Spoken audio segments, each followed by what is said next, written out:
The holidays are a busy time of year, and we don't have extra minutes in our day to sit down and sew.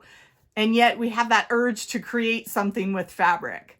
Today I'm going to share a fabric Christmas card that you can make in just a few minutes that will satisfy those crafty urges.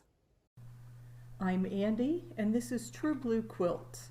During the 12 days of Christmas, I'm sharing a variety of projects that you can create with some fabric scraps. Today's project is a patchwork greeting card. The supplies for this card are 4 pieces of fabric, about 2 inches square, and some cardstock. For today's card, I want to use just some leftover squares of fabric and do a simple little 4-patch design on this card. So I am just arranging those the way I'd like them to show up, and I am going to outline each square. So if I start in the middle, I can do this in one continuous path. The fabric's going to stay on the card a little better if I just put a little dab of a glue stick in the center of that fabric just to hold it down while I sew.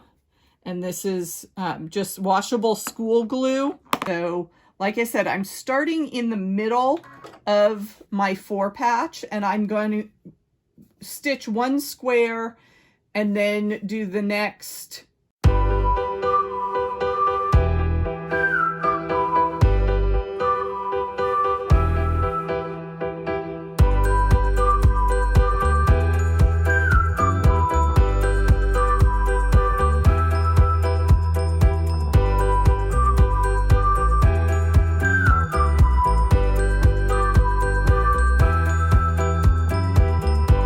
You see that your sewing machine will stitch very nicely through fabric and cardstock, so you can embellish your cards with little bits of scraps of fabric and show off your patchwork skills. Are you ready to try a full-size quilt? The 9-patch sampler has a variety of fun blocks. You can check that out in the video on your screen. Be sure to like and subscribe, and I'll be back next time with more fun crafts.